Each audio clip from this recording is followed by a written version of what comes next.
Welcome back to the Bourbon and BS podcast, everyone. This is episode 332, and we have David Welch from Altadis USA with us. They can't hear your thumbs up. How you guys doing? Another real beautiful day in Ohio. No, I'm David Welch. I work for Altadis USA. I was on the podcast one other time with these guys. We've got a new cigar to kind of dive into and some wonderful bourbon to try. So yes, I'm excited. Very much looking forward to it. I want to thank everyone for tuning in here. As always, the eyes aren't great, so I can't see the screen. But patreon.com/bourbon and BS podcast. We appreciate all you guys' continued support. You guys can do. There's 3 tiers on there. I think 5, 10, and 25. You guys can do whatever you'd like. We do appreciate everyone's support on that for the continuing contributions. There's also an opportunity if you guys want to contribute to the show, help us stream, do all this stuff, equipment and all that good stuff. Venmo at Bourbon and BS for a one-time contribution. We appreciate all you guys' support on all of that stuff. Truly, truly, truly. So thank you for the continued support over all the years. Also, the support, we want to appreciate Tinder Box at Easton, kind of the hub of this whole show. You will find tonight's featured cigar at Tinder Box at Easton in Columbus, Ohio. Check them out. You'll also find other cigars from where David works, Altadis USA, which is, as you see behind us, Monte Cristo, Romeo y Julieta, H. Upman, Aging Room is what we're smoking tonight, and several others, just countless great cigars in their portfolio. So thank you for the continued support. Check them out. And then also Cigar Company, gold and silver are available. The gold is made by Plasencia, and the silver is made by Espinosa. So come check those out as well. Tinder Box at Easton carries both the silver and the gold, and we appreciate their support as well. And then I also want to mention swag. I don't have the swag on tonight, I just realized. Thanks, Nate, for coming through for everyone there. See his hoodie there? Got the barrel head hoodie there, the Bourbon and BS one. That's available buyjack.com/bourbon and BS. Got the hoodies on there. We've got some BS Cigar hoodies on there. We've got some podcast t-shirts on there. We've got some 3/4 sleeves, BS Cigar Company. Got a lot of good stuff. What's that? I need to get one. Get on there, man. Get on there. Absolutely. Buyjack.com/bourbon and BS. And as always, if you guys have any questions or comments, we do monitor mostly Facebook. So check out Facebook, the streaming live on Wednesday nights. And also you can always hit us up on the Facebook page, Instagram page, Bourbon and BS podcast at gmail.com, or see us on YouTube as well. We just don't watch the comments as much. So if you're on there, check us out on Facebook. Sometimes we will check the comments on the screen as we're going along too.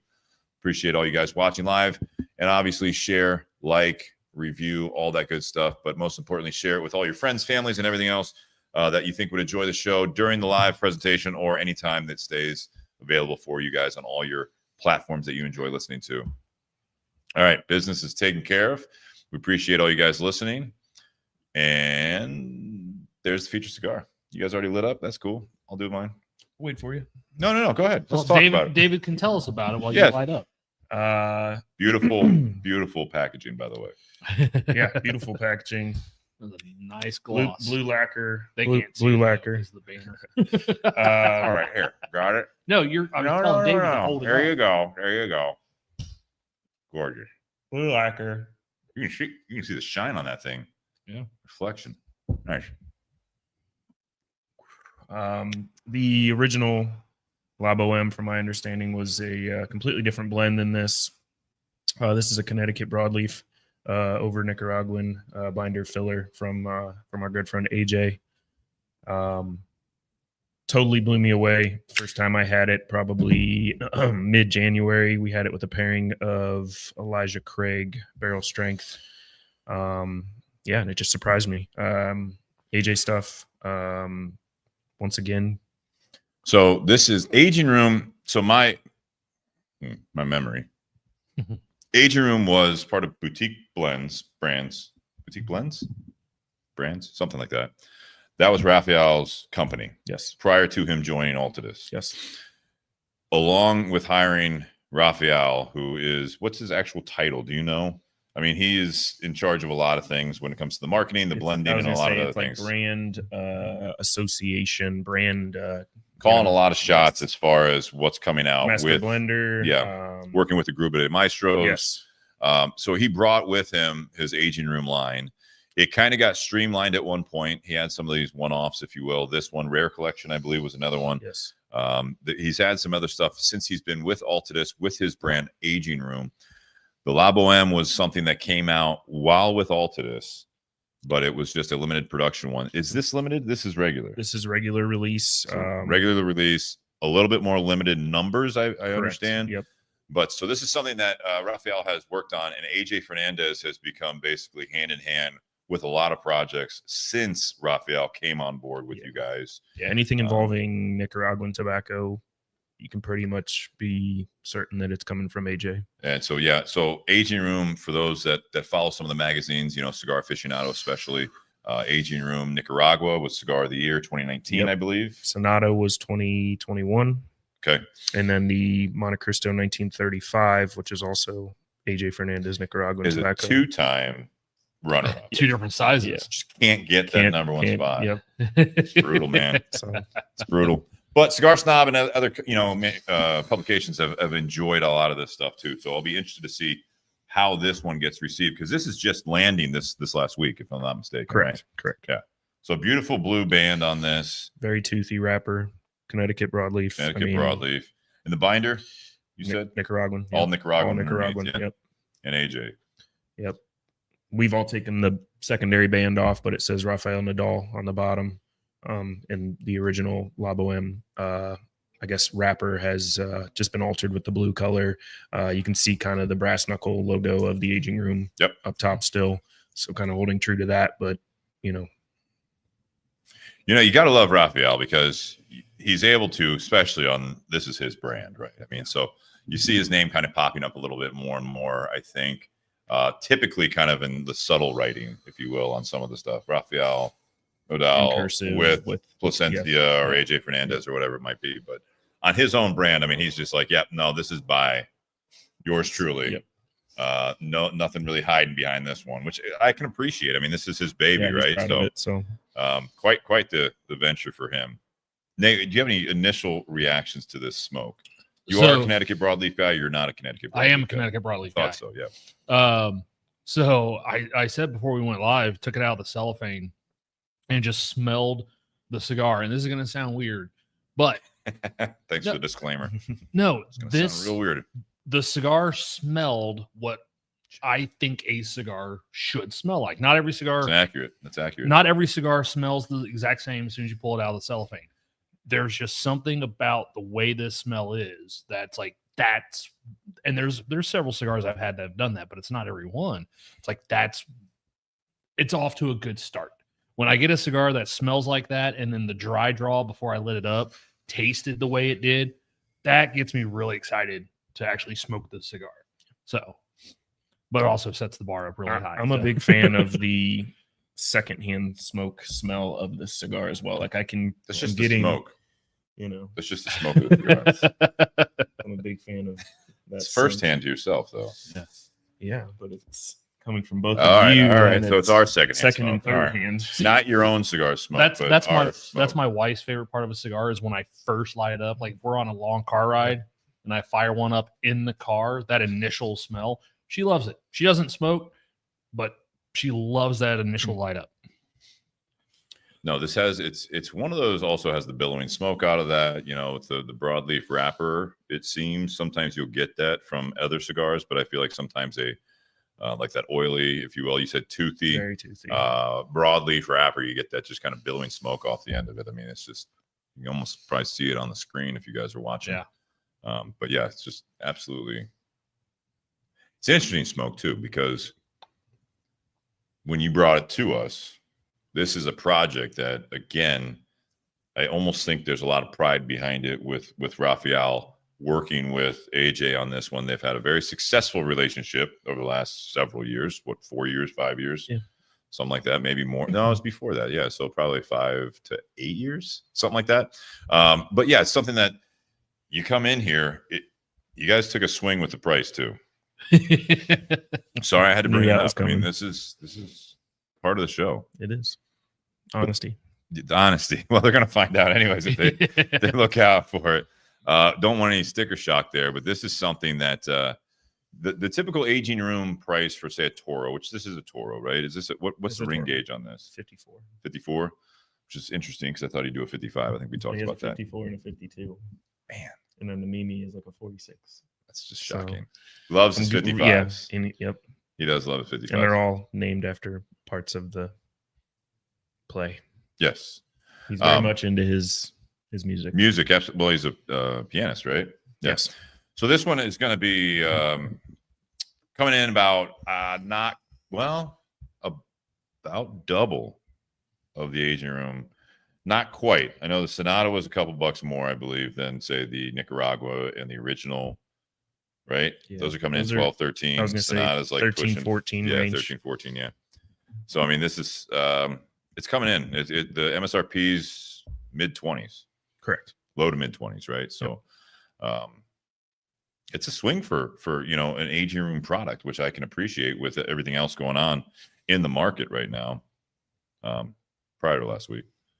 But yeah, you like this cigar. You said this is one that you can't get enough of at the moment. Very much so. I was genuinely surprised when I had this for the first time a few months ago. I had my hesitations just because aging room is typically a little strong for me in my palate. But I went all in and smoked the whole thing. I like to have cigars inside as well as outside to see the difference in taste and flavors. And we had it indoors at a Casa de Monte Cristo. I really enjoyed it then, and then I enjoyed it even more when I smoked it outside. So it's nice to be able to get behind a product that I actually enjoy smoking and like the taste and the flavor and honestly just the quality of the cigar itself for what we are charging for it. You are getting something, I would say, that quality, right? That's quality. Yeah, quality. Nate, do you have any tasty notes on this? I like the intro of it smells like a cigar. What does it taste? Very deep. Like a cigar? There is so first off on the retro, there's this really robust like white pepper note. Like usually we talk about white pepper, black pepper. Black is going to be more brash in your face. White pepper's a little softer. This has that, but it's really intense. But not white that pepper, yeah. Yeah. But the woodiness to it also, I'm going to jump in. I don't know if you get that too. What? Like woodiness on the retro? I'll try it again. But on the palate, there's this minerality that I get on it. Like a stone type of minerality. Sound like you're talking about your wines over there. Well, they all do go hand in hand. Mm-hmm. Mm-hmm. But yeah, it's like a saltiness and people like rock. saline. Yeah. You guys are not selling me on that. Well, I mean, cigar tastes like saline and rocks. Yeah. But no, like there's a couple other cigars that I can think of that have kind of a salty characteristic to the cigar that end up causing that cigar to pair really well with a drink. So that's for me, that's kind of what's going on here. So I'll save some of that for later. But yeah, this minerality is what really punches me in the face as standing out. It may not be the most dominant flavor, but because it's so unique, that's what I keep focusing on. Now you got me thinking, trying to compare it to Partagas Maduro, Cuban, because you're talking about that salt. I don't know if you guys ever smoked those. I'd love to have I don't think I'm fortunate enough to. Yeah. If you have any more, Steve, and I'd like to share with the group here. I had them when I came back in 2018, but they're gone. Yeah. And now they're way more expensive. Way more expensive. But there is a hardiness to it. And I get what you're saying, Nate, as far as a little bit of the mineral, I guess, but saltiness to it. But I also get some of the I think Nate means like coffee. Saltiness, like when you're on the ocean and you can just like, well, I get it. I don't think salty like, you're licking a deer lick here. No. It's more of a secondary undertone. But yeah. So I also though get a little bit of I'm trying to pick the spice out. I'm trying to. It's like an espresso flavor, but it has a bit of a kick to it. It's a bite. A little bite, but I mean, it's got that the espresso notes. And for Ray Cheshire, he asked, here you go. This is our special guest tonight. Again, thank you for tuning in, Ray, very much from Vietnam.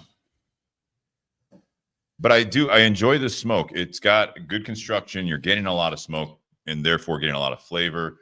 I don't know what it is. I think it's in the wintertime in the Midwest. I have so many cigars that you smoke, and there's, even in a good humidor, I feel like you have this up and down of humidity with the weather and the barometer changing and everything else, is that I've just had too many that just aren't smoking well enough. So this is a nice, pleasant, I don't want to say surprise, but it's kind of an expectation at this point, because it's a above $20 price smoke. point. Yeah, price point's absolutely. you're not going to want to plug cigar. You want to have good construction. The ash is good. Not the greatest burn line, but I'm never a big proponent on like judging a cigar from a burn line, just because. I've had a couple issues. What's that?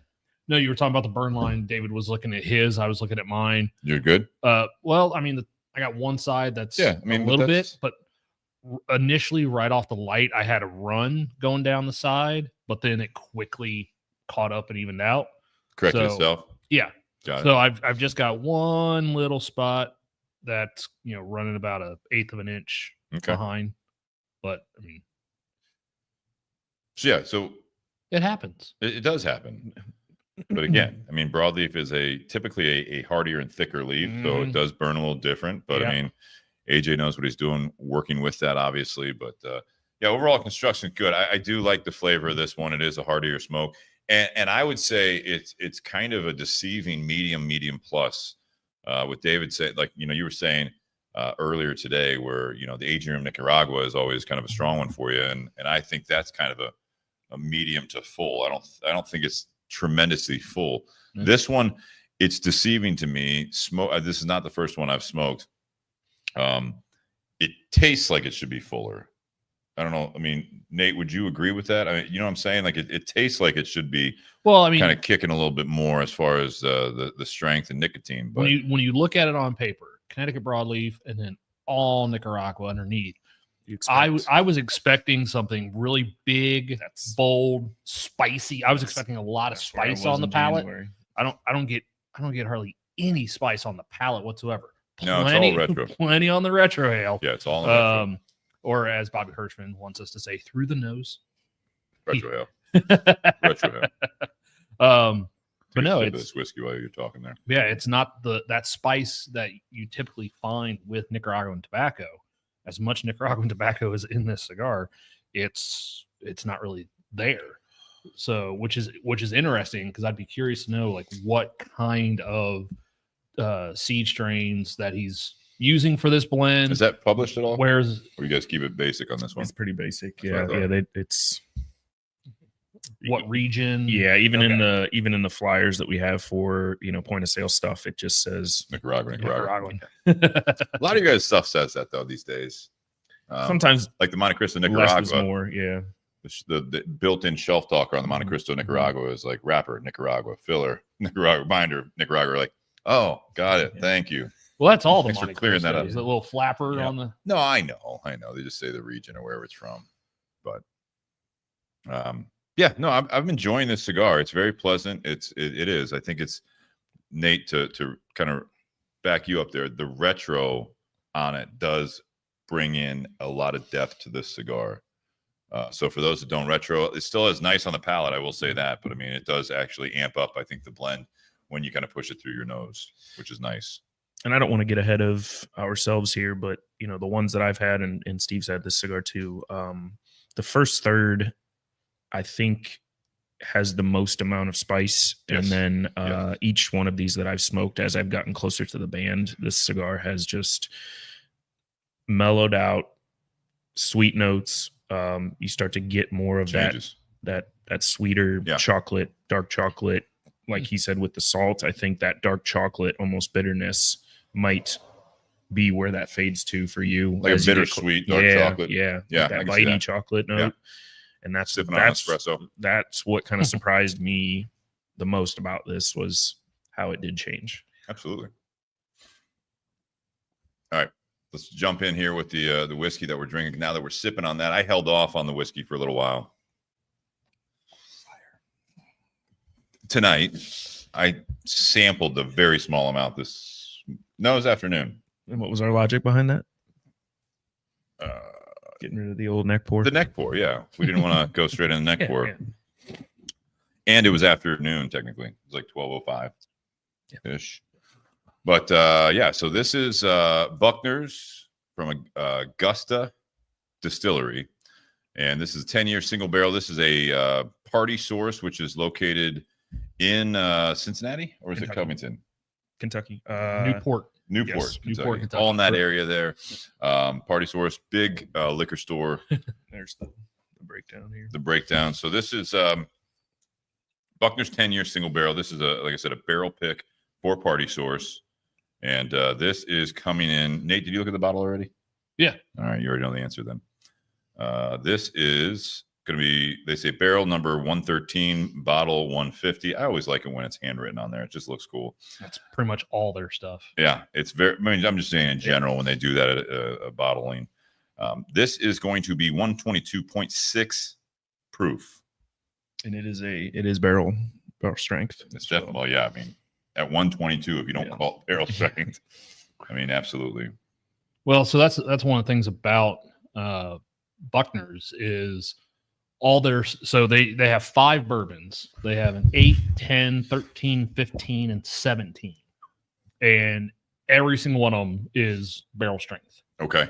They don't do anything. They call it full cask strength. Mm-hmm. Yeah.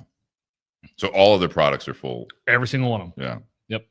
It's interesting, you know, Dave and I were talking about earlier. So you don't have all the information on it, but it does say bottled by Augusta Distillery in Augusta, Kentucky, distilled and aged in Kentucky. Mm-hmm.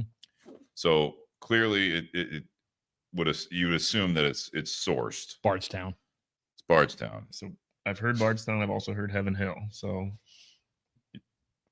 well, I mean, so they have 5 products. So they can use multiple distilleries. But this I'm is a fan of single both. barrel. Yeah, but that's the thing. Bardstown, Heaven Hill, you can't go wrong with it. And being a single barrel for those, you know, more cigar smokers and newbies into the whiskey world, single barrel, it officially, especially when it's a barrel pick, but I mean, single barrel, when they put it on there, that is coming from one single barrel of juice.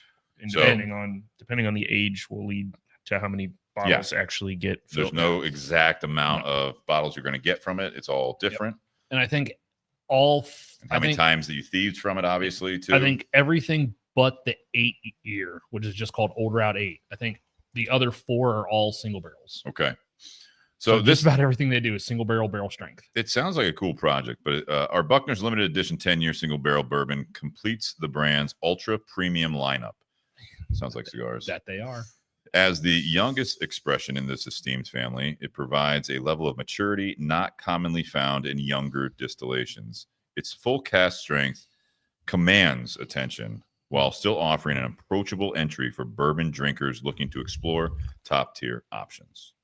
It gives a little bit about the Augusta Distillery. The Augusta Distillery sits on the limestone banks of the small Kentucky river town for which it is named. So Augusta is where it's from, and then Buckner's was a general of some sort, from my understanding. Sounds like a lot of different Kentucky stories. They love their Colonel Taylor. Yes. Yeah. Building on the region's rich history, every curated batch keeps to the strict bourbon tradition and tells a story of community and camaraderie. So, like the packaging, really, really clean. Like I said, this one is this pretty throughout their portfolio, how it looks. I think some of the higher year ones are a little stubbier, a little shorter and wider bottles. Fatter bottles. The 8's got a big Route 8 in the middle. Yeah, correct? It's called Old Route 8. Yeah. And then everything else is just Buckner's 10-year, Buckner's 13. Buckner's and I didn't 15. notice until we were at the shop today that this is green and gold. I pretty much thought it was black the entire time, and then you get it under some good light in it. Yeah, no, it is. Yeah, it's a dark green here. So, which is a lot of times we've talked about it. A lot of times it's confusing to some because that's used as a rye. Yeah. So, and yes, Victoria, it is cold here. Thank you for 43 degrees. Hi, Mom. And hello, Lou out there. Lou McGinnis, saw you a few weeks back at the Smoking 10 event. Thank you for coming up for that, obviously. But yeah, so what are your thoughts on this? Let's start with you, David. Because you had a pour this morning, the neck pour, right? Yeah. We shared one with Brian Joyce. I don't like to say this term, but like a barnyardy hay quality on the nose. It doesn't sound very appealing, but I don't mind it. And some people associate that with the corn, like corn flavor. If I were to guess the proof, I would not have said over 120. That's for sure. It doesn't feel like that, but it definitely warms the chest on the back end. I would have guessed. I'm not surprised. I know you said you were this morning. I'm not surprised that this is at 122. The lingering heat on this one, it's very good. Yes, but I mean, like we used to do a little game, where you guess the proof, and this one I wouldn't know. I would say at least 115. I probably would venture because of the lingering heat. But as we talked about on the show before, that doesn't always equate to the proof, So, but this one does come in. I would guess blindly. I would have guessed at least 115. I'd probably do like 115 and just like throw out a random 118.5 or something like that. So wouldn't have been that far off. But I mean, it does. The initial sip when you have it, when I had it this morning or this afternoon, excuse me, I keep saying this morning. It's been a long day. But no, when I had some earlier, and it's still true even after smoking the cigar, which I thought might have made it a little more subtle as far as that goes. But man, it does give you that Kentucky hug a lot. I mean, it's this lingering, not a burn, but it's just got that, you said it, that viscosity on it kind of keeps it on the palate. Yeah, I think this actually lit it up a little bit more smoking this cigar. The legs with it. The legs, we talk about legs in wine. I know he probably does. And that goes to how much alcohol is in there, but also, in my opinion, to the viscosity of the alcohol. I'm a big fan of when it just kind of sits on your tongue, and absolutely, you don't have to like pull out flavor. It's all there. It's interesting you guys keep talking about the heat on the finish, because I don't get a whole lot of heat on the finish. Like I don't get that lingering. I don't really get the Kentucky hug. Really? I don't. Yeah. Like I don't get that on the palate. Sometimes it kind of hangs around on my lips a little bit, but then when I just finally went back to the cigar after a couple of minutes, like that just reignited and lit up my tongue. Like now there's this spice. Yeah, I mean it's all over. But I had said before we started, when I had my first sniff of this, it just smelled like straight ethanol. Like I wasn't getting a whole lot of food flavors or anything like that. It was just a lot of ethanol on the nose, which made me sit there and go, "Oh, this might be a little spicy." But those first couple of sips, I get a lot of corn.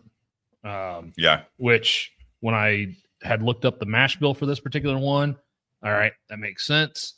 And this particular bottle, I believe, has a you can look it up on Google, like the store pick itself. I think I looked it up, and it had the mash bill for this single barrel. So yeah, so that initial corn note that I first got, kind of what I was expecting. What's interesting is for being a 10-year, I don't get as much oak as I was expecting to get out of it.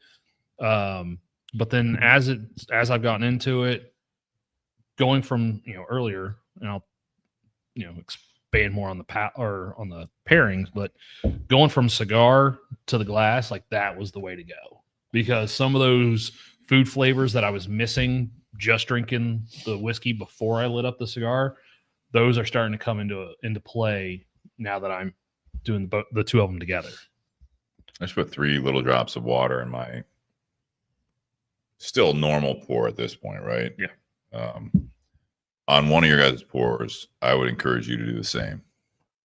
Just very, very slight. I don't know if you have water or not, Nate. You have water. If you guys want to, obviously, but it was an interesting change just with 3 little drops. Droppers. Yeah, we might have to buy some new ones. They may not have made the journey. Oh, they're here. They're here in the new house, but We don't know where. Oh, where are my droppers? Just a little bit. There you go. Move that around. Let that thing work for a minute. But let me know what you think of that. I like it. We talked about it again without the cigar earlier today when we sipped on this. I mean, it's got that some of the classic flavors that you would hope for if you're that kind of a bourbon drinker. But you had said butterscotch, right? I kind of added vanilla. Brian said something too. I forget what it was, but it was caramel. I mean, I mean, it's your classic. Yeah. On the finish initially, I was getting a lot of peppermint or spearmint on the finish, but it wasn't that overwhelming spice that sometimes you get with higher proof whiskeys. I think that's partially because they, if the mash bill is correct from what I could find, this isn't a very high rye content on this mash bill. So just enough there to add some complexity and more flavors to it. Spice. Yeah. But not enough to be overwhelming. Did that change at all when you put a couple drops in there? I definitely get a little more sweetness on the back end from this. The nose is crazy to me that it's not sweet at all. Like obviously plenty of bourbons that you drink, you get a nice fruity nose or a sweet nose or a confectioner's, sugar nose. And this is very butterscotch now. Yeah, that was the note that I got earlier today. And it was probably after maybe 2 or 3 sips. And it had sat for, I don't know, a couple minutes and we were talking. But it was a different style cup as well. Red Solo cup to be precise. Classy. Red Solo cup. But yeah, the nose just continues to be kind of singular with that corn. Yeah, I get more corn on the nose, whereas earlier, like I said, I was getting a lot of just straight ethanol on the nose. Now I'm starting to get a little bit more that corn, vanilla coming out as well, but still not much oak at all. I think if it's there, it's in the background. And I think that it's something that's probably getting hard to peg this as a 10-year. I could see that. But it's interesting though, because I mean, I get what you're saying with the 10-year thing, but I think if it was a lesser proof, you might get some more oak. Could be. And just hear me out on this. Like I'm gonna do like the 2 most well-known 10-years. Eagle Rare. Yep. That's what I always kind of go back to. Russell's 10. Yep. 2 totally different. They are very different. Eagle Rare is what, 90 proof? 95? So 90. 90 and Russell's 10 is 90. So you're talking Russell's 10 is 90. The single barrel is 110. 30 less proof. Yeah. And I don't know if there is any truth to that, but yeah, with the higher proof, you might not get as much wood. It might mask it a little bit just with that. Yeah. Just the alcohol content in there. Very different mash bills. The Eagle Rare is going to be a little bit closer to this mash bill. Russell's is going to have less corn to it, but it also has that kind of nice cherry note that's to it as well. And yeah, I know Eagle Rare is one of your favorites, Steve. It is, which I mean, too bad we can't get it all the time. Well, I assume it'll be even harder going forward. Unfortunately, with Buffalo Trace and everything else going down there with the flooding and everything like that. So shout out to them. Hopefully everyone will recover. And AJ Fernandez as well. And, yeah. He had stuff going on in both industries that we focus on here. AJ Fernandez had a massive fire in one of their warehouses / it was barns. like a boxing facility, boxing banding facility. So did they find out what the cause of that was? I never got to hear the cause. I just kind of heard where our company stood with product that we get from him, such as this, such as the 1935, our Trinidad, Onyx, and then the H. Upman AJs as well. And we were very well prepared for PCA. So we have PCA is a trade show for the Premium Cigar Association. Correct. For those that don't know, so it's a retail brick and mortar trade show, basically with the manufacturers like Altadis. So from that standpoint, he's already made changes in where the people that were working in that facility are working now. It's been 10 days, I believe, since it happened, and they're doing well. They're doing well for what happened, and we should see no immediate effects from anything. So yeah, you have to let it pan out. That'll kind of go into, I think, a little bit of our topic tonight in part 2. But yeah, just got to kind of see. There's nothing that you can really do. Sometimes people panic a little bit, and this is no different. There are people, I would imagine, there are certain cigars that are either made by AJ Fernandez for his own portfolio or family portfolio, whatever you want to call it. And then obviously with Altadis, and then he does stuff for a lot of other companies. So if you guys are concerned that you're going to miss out on some of your favorites that are made by him, yeah, definitely go and try to secure some. Don't go crazy with it. But, I think that's something that sometimes will happen, obviously, with the bourbon world with a huge secondary market. Yeah, we're going to start seeing cigars on secondary. Well, it's hard enough to find like Buffalo Trace products or other, certain products out there. So, with all that stuff going on now, it's going to be even harder, and secondary prices will probably go up and all that stuff. And it's kind of a jerk move, but whatever, you know what I mean? Especially if you're taking advantage of a situation. Yeah. But that's all I'll say about that. And that was one thing that we discussed as a company, is that in no way, shape, or form is Altadis going to take advantage of this situation. Mm-hmm. We've sent Rafael down there already. He's already checked out the facility, and we've already had conversations with AJ about, what do you need from us as a company? How can we help? And other companies have also jumped on board with that too. So it's been a big kind of coming together to help and make sure that things. That is one thing I do like about the cigar community down there, is when one of those, when one of those manufacturers or something has a major issue that happens, something like this, like a lot of them will band together and, help each other out and be like, hey, what do you, like what you guys talking about? What do you need? I remember,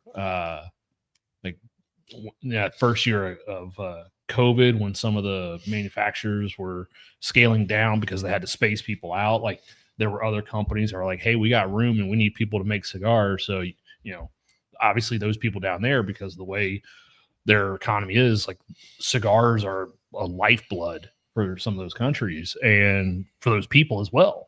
So, to be able to sit there and say, hey, I need some more rollers, and if you don't have enough room for all yours, cool, send some over. I'll give them a job and they can make my cigars. And it's got a little ugly at times though for some. There's always some rollers didn't come back. Yeah.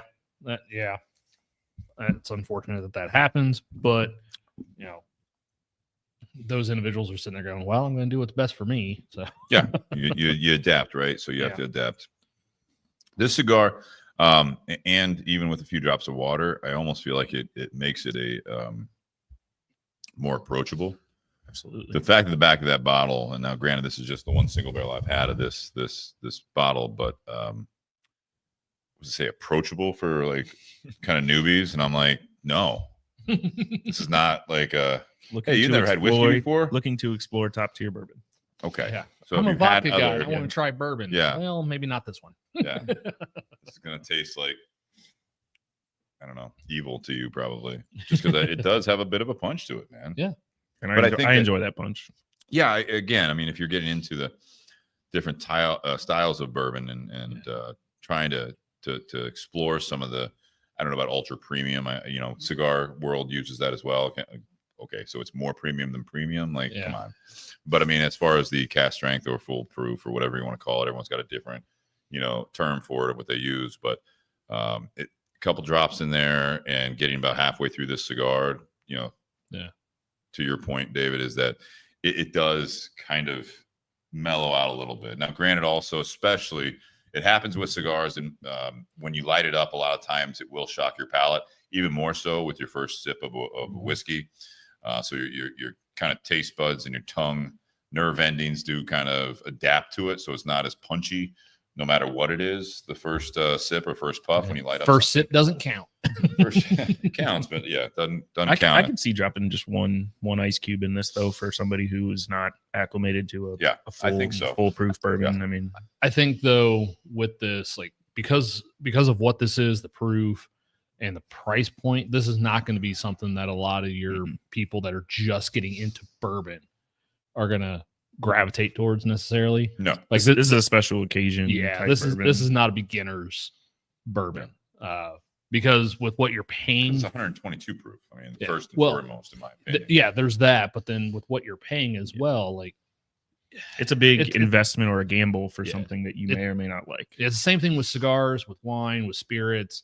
Like when you're getting into it, you find stuff that's readily available, that's affordable, and as you go on and develop your palate and develop your ability to taste different things in those different categories, then you can appreciate some of those higher end bottles or higher end cigars that are a little bit more complex, have more going on.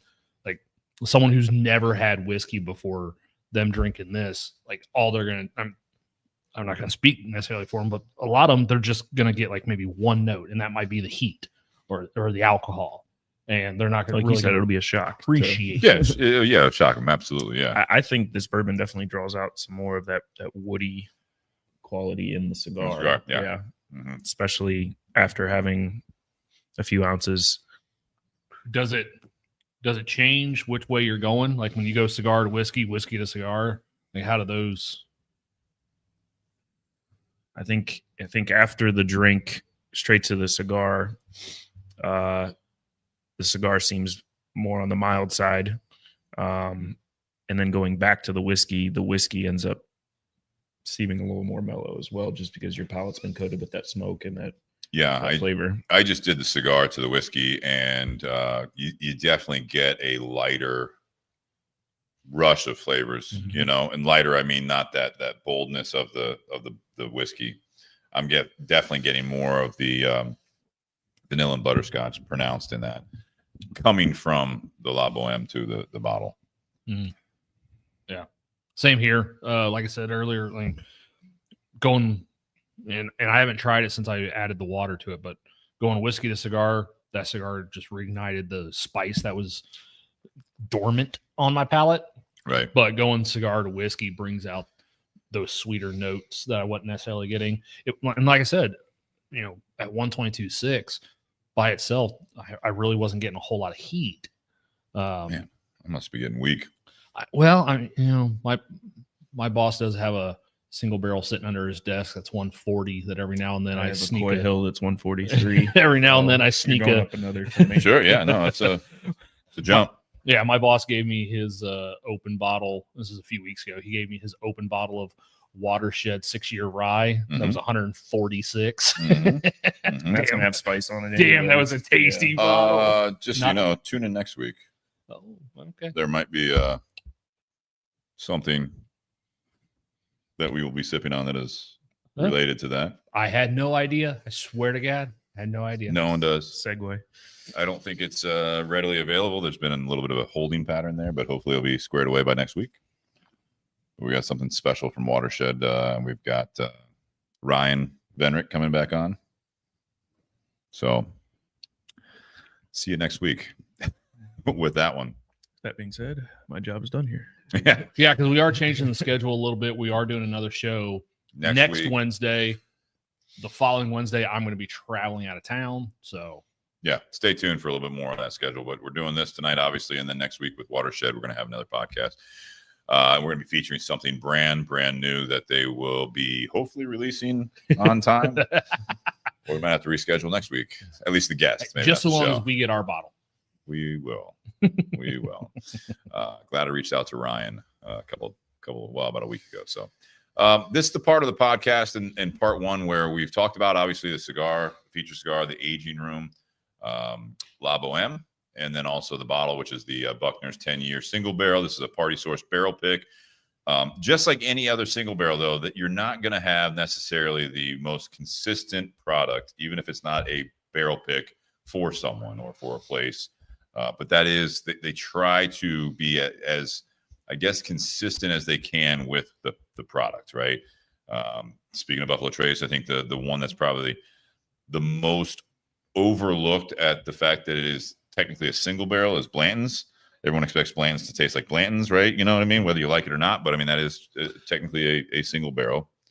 But okay, when they do those, like they are tasting all of those barrels to make sure it fits that profile. Correct. And they all come from the exact same spot in the rick house. Yeah, so I understand that, but it is going to have some variations to it. Yeah, very minute variations, because there's a team of taste testers there that they have to be able to identify every one of those products in a blacked out Glencairn. So they all, every Blanton's, even though it's a single barrel, it still has to taste like Blanton. Blindfolded in a dark room. Maybe not that extreme. It's a very scary room in the Rick House that they do these taste tests. Yeah, I wouldn't trust them doing that. I don't like but with those two feature thing, this is where we do the ratings for part 1 here. So it's out of 10 for the whiskey, out of 10 for the cigar, and out of 10 for the pairing. And we will start with our guest of honor here. And I'm going to take another pour of this while you absolutely, if you don't mind. Thank you very much. And thanks for bringing this bottle. Yeah, it was something different. I'm a big fan of store picks just because I like to have something unique and different. And I've heard great things about Buckner's, and this is my first experience with it. So cigar, everyone I've had so far has burned absolutely perfectly. I do think the cigar is, I guess, what they call a crescendo, where it gets better as you smoke it. Yeah, it builds, right?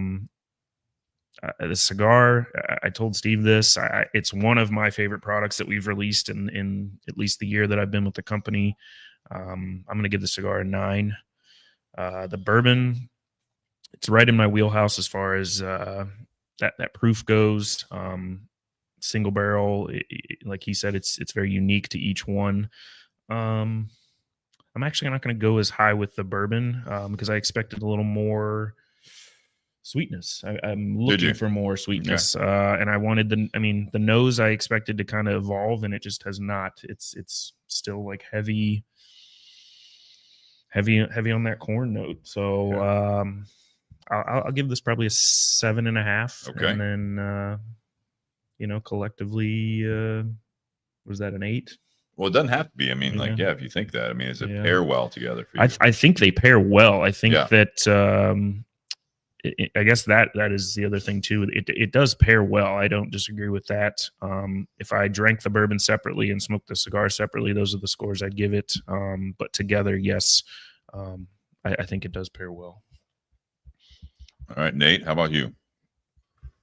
So on the whiskey, one thing that we didn't talk about is price points. So value. Yep. So the old Route 8 in the state of Ohio MSRP is coming in at $114.99. The 10-year is coming in at $149.99.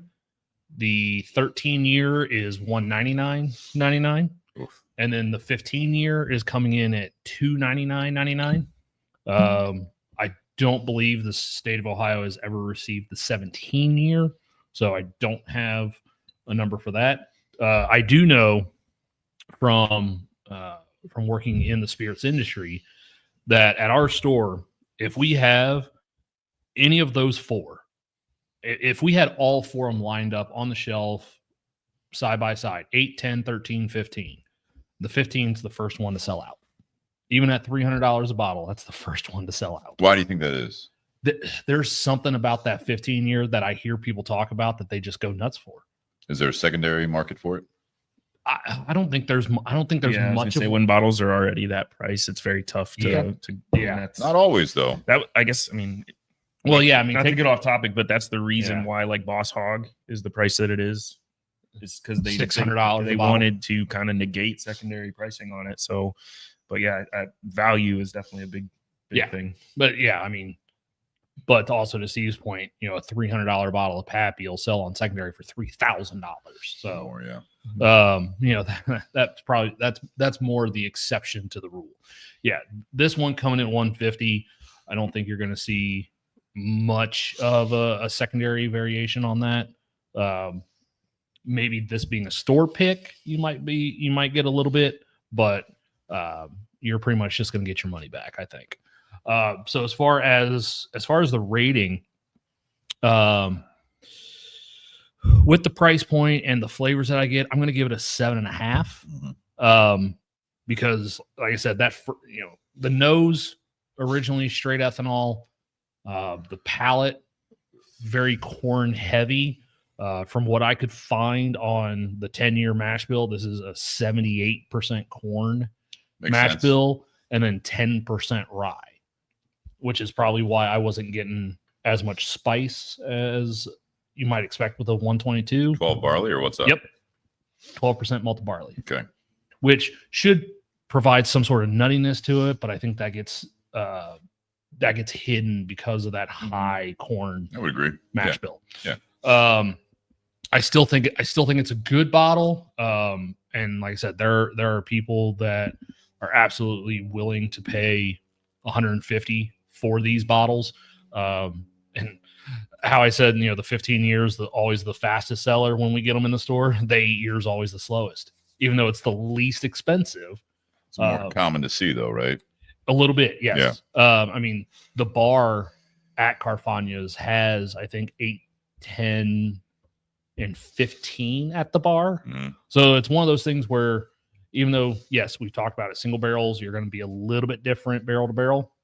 It's one of those things where if someone comes in and they're a little on the fence about spending that much on a bottle, I always say, go to the bar, spend, whether it's $20, $30, whatever on a pour. If you think it's worth the money, come back and buy the bottle. If you don't think it's worth the money, then cool, you just saved yourself, $130. Pick something else. Find something else. It's good. It's just not what I was expecting for something that's 10-year single barrel proof. Gotcha. But knowing the mash bill, what I taste matches in line a little bit. For the cigar, I'm going to give the cigar 8.5. Like I said, on paper, I was expecting a little bit richer, heavier bodied cigar, but I do like the flavor notes that I am getting, that mineralness that I still get, not as much spice on the palate, which honestly to me goes both ways. Sometimes I like something that's really spicy. Mm-hmm. Sometimes it's like, no, I don't want something where the spice is the dominant flavor note. But then with that spice showing itself in the retrohale, that's a nice little complexity that comes with this cigar. Because I know we've talked about it before. There's some cigars you get no spice on the palate, spice on the nose. Other ones you get spice on the palate, none on the nose. Yeah. I think that's a lot harder to do than something that's got spice on both ends or no spice on both ends. So to have that, be able to have those two vastly different profiles, palate to nose, it's good. At $25, I'm not necessarily reaching out all the time or on a regular basis and getting this. This is going to be, it's not a daily price point. Yeah, this is going to be a birthday cigar. If I'm at the shop on my birthday before I go to dinner, like this might be one of the first cigars that I have for a birthday smoke, because a lot of times I'll end up smoking stuff that's a little fuller, a little heavier, richer than this one. Sure. So this would be one that's for me, being medium plus would still be a good one to start out with. Sure. And then pairing, I'm going to split the difference and give the pairing an 8. I like it more going cigar to whiskey, because then some of those sweeter notes on the whiskey come out without the corn necessarily. You get more of that butterscotch note to it. Going the other way, cigar to, or whiskey to cigar, that spice I don't get on the palate of the whiskey all of a sudden fires up when I go to the cigar. Got it. Yeah. Kind of, lights it up a little bit. For me, the whiskey, for what it is, I'm trying to be as objective as possible. I mean, with that price point, you gotta hope that you like what you are buying at that point. I mean, all the time that's the case as far as value, but I mean, once you get to a certain point in price for a cigar or for a bottle, I think you get a little bit more choosy. You get a little bit more nitpicky that, did I actually spend my money wisely? Is it worth the $150? And it's tough. I mean, what makes, and it's, everyone asks all the time, especially in the cigar world, is it worth it? This cigar, or is it the cigar worth $25? Is it, better than a $10 or $15 cigar, right? I mean, you don't really compare a lot of times 20 to 25. It's same thing with like bottles, once you break whatever your threshold is. And it's just like when gas prices, they used to really advertise it. It was like $3.49.9. Like they wouldn't even like stop at the, 10 cents, they're like, like no one uses 1/100th of a penny except for gas pumps. You know what I mean? But it's like, that's that visual thing to you. So it's like, $100 and up, $100, $150, I think you're kind of in the same ballpark, right? Now all of a sudden you start pushing towards 200, again, kind of like we talk about the kind of average price point anymore is around, you're pushing like $50 for an average bottle of whiskey. A lot of spirit. Quality. Well, take single barrel proof. Sure. That's going to add to it, right? Yeah, absolutely. That you're more probably looking at that $75 to $100. I go straight to the Jack single barrel proof, and that's one of my favorite bourbons out there. And for $65 or $70, it's there's so much competition, I guess, is my point, and that's where for what they're doing with the project. I mean, I'm at an 8 for the bottle. I think it is a unique flavor profile for me. You have a lot of those, as I said earlier, you have a lot of those stereotypical things that I like to look for in a bottle of bourbon, which are the vanilla, the butterscotch, the caramel. Less oak to Nate's point, but I think it is masked a little bit by the proof or by the sensation of this bottle as far as on your palate, so the feeling of it, if you will. Does that warmth bring that score up or down for you? Do you enjoy the Kentucky Hug, or do you? I do actually. It was a little bit, and again, maybe it was just the fact that what I ate today or whatever it might be, because I had a little bit in this, when we had it around noon today, that little sip, and then tonight it was first time. I mean, it hit. Now it's gone away. I mean, that's just, I think, adapting to the bottle, adapting to the smoking and everything like that. So I do enjoy it. Not all the time. That's like a nightcap feeling for me. I don't want to have it when I'm just sipping on whiskey, you know what I mean? Like when I go watch like NFL games or whatever, it's usually I'm like Miller Lite and Jameson, that's like when I'm just hanging out with people, that's more my speed, but hanging out, smoking a cigar, sitting around with you guys, good friends around a fire or whatever, I want to have a little bit something different on a nightcap or whatever. I don't mind that real warmth in the chest and in the throat there. But so the cigar, I'm at like an 8, and I'll do 8.75 on this. I do like this cigar. Going back, not to harp on the price, you are narrowing down the comparison field once you hit a $25-ish price point in the cigar world. There are some that are more expensive. There are a lot that are less expensive. The majority are less expensive. So I think when you hit that price point, being objective on this, price aside, I'm more in that 9. So a tick higher than that, but throwing that price tag on it, I think you do have a smaller group of peers at that point. And it's like, okay, once I get to a $25 price point, do I want this aging room La Bohème, or do I want something else that I know I enjoy as well? I started thinking of some other there's a tighter field there of comparison. So objectively, it's a little higher. When you start being a little more subjective with it based on like the price and the competition, this is a nice treat. It is different. I do enjoy it. Construction's been fantastic. It's literally sitting there while I'm talking, still having a little bit of smoke coming from it. So I always like that. I do think that broadleaf wrap cigars, if they use, the right binder and filler, you're going to have that. Not going to last forever sitting there, but I might have to relight this when I'm done with this. But that is something that I think shows quality of the construction of it. Not saying it's better tobacco. It's using that binder for combustion. It's using the right fillers, that there isn't like, a lot of times you'll see like a Lajero leaf or two in something where that stops burning first, and then you go back to light it, and some of it's burning. This is just burning consistently, which I do like. And again, I expect that for that price point because of the competition that you're up against. The pairing is tough for me just for the simple fact that both of these, the cigar and the bottle, have a lot of personality. That they stand alone. They stand alone. Coming together, they do a fine job. I got the pairing more at a 7.5 for me, because it's almost like either of these, with some work and some trials, I think you could come up with a hell of a pairing both ways. But coming into this blind like we did fine. I think it's good, but I do think that the personality of both the products are going to be kind of standoffish. You know what I mean? So it's a good rating because you can taste both. And I did get different characteristics going cigar to whiskey, whiskey to cigar. But I will say, just sitting enjoying, if we were sitting around not doing the podcast and we're just sitting here smoking and just bullshitting, it's a lot going on there. So it's a higher rating because they stand up together, complementing each other. There's a bit of that there, but it's not like Yeah. You guys have to try this bottle Yeah. and this cigar right now. Go out and buy it. It's not quite there. Is there a better bottle you can think of that would go with this cigar? I would love to try a Booker's personally. Booker's, if you're going to stay up in that proof. I will do that this weekend and check back in with both back of on you. the Yeah, I Bourbon will BS report community back. page. Not off the top of my head. Okay. I wouldn't go rye mostly. Just I don't No. think it needs. Is that what you're thinking? No. I wasn't thinking rye. But I mean, or is there another? I think something like fruity, like we were talking Russell's. Russell's 10 with that fruitier note. 1792 foolproof. I have 2 of those, and both of those are heavy fruit notes, which I think could be unique with this. Yeah.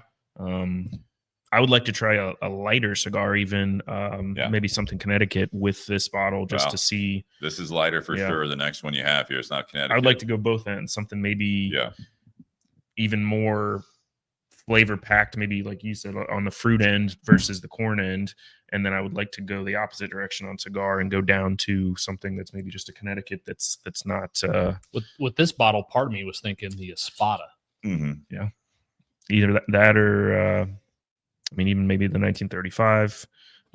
Going back to the price though, still my number one cigar. If you look at Altadis as a brand with our whole portfolio, each one has a standout product that is slightly more expensive. This is that product for aging room.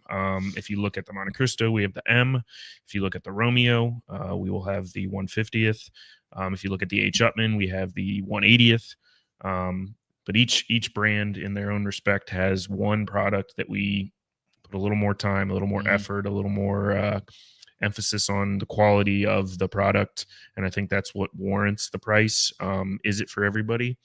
Not necessarily. Just going back to kind of what you said, are you going to spend $150 on a bourbon when you just start? Probably not. But are you going to drop $25 on a cigar not knowing?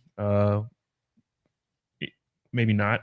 But for a special occasion, yeah, maybe it's something that you try. But like I said, each one of our brands respectively has one product that kind of stands out that is slightly above the rest of the median price range for those brands. Absolutely. So, and you guys are not alone in that. So, yeah. All right, let's roll into. I'm going to thank everyone for tuning in for the part 1. We'll split this up on the audio, but I want to thank our sponsors again. You guys, obviously, patreon.com/bourbonbs podcast.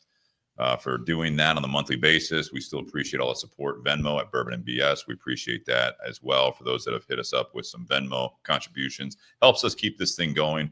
I know we're doing a little less every other week. We're about, 2 times a month, depending on the schedule and who we have as guests. But I also want to thank Tinder Box at Easton.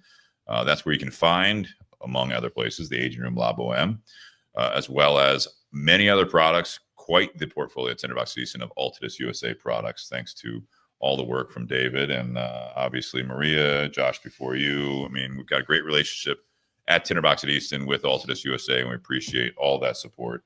And also Cigar Company, the gold and silver are available. So thank you very much for all the support from you guys. And we'll take a quick break, and we'll be right back with you. Thanks for tuning in. Happy Whiskey Wednesday, everyone. Cheers. Cheers. Clinky and clinky and clinky. Clear for that? You guys need a break? You want to roll right in? I gotta take a piss. All right. Don't let Tony out. All right. Don't fall. Don't be on the neighbor's house. It's a classy neighborhood. Yeah, I'm trying to think of bourbons that have more of that fruit note. And some of the like sleepers that I've found in the wild per se have been 1792 foolproofs. I have 2 store picks from Michigan. They're 126 proof, but man, on the nose, dude, it's like raspberry, cherry, like these fruity bombs. And then when it's on the palate, it's some of the most oily bourbon. And I think that, like, obviously tasting this and going back and forth could be a nice pairing. I can see it. Yeah, I can see that. Or like you said, going the opposite direction with the bourbon, maybe get something that's 90 to 100 proof. I think I like Old Forester stuff. All right. What year's that release from? He just said like 94. Yeah, when he came back from I saw retirement, that Travis Scott beat the hell out of those. when he came from the first retirement, so 94, 95, they re-released him. That's what I told him. I said, they're worth something. I don't care how beat they are. No, I rode my first motorcycle that leaked oil. I just wore them. I just wore them like shoes, man. Are those real? Oh, okay. That what David was talking about, that concept of each line having a high end, that was actually something that I didn't necessarily grasp until a few years ago.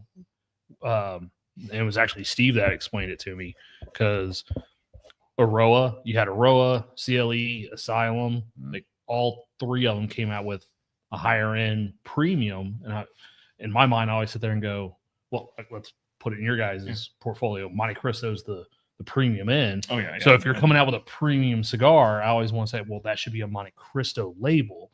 But it makes, I get it. It makes more sense. Like, no, each Monte Cristo has a premium. Romeo has a premium. Each of them has, and now aging. Yes, that actually makes more sense. And it's going from my side of the line here versus kind of what you guys do on a regular basis. It's a lot about the process in which the cigar is created, and that drives that price. For instance, the M has a 20-year wrapper on it.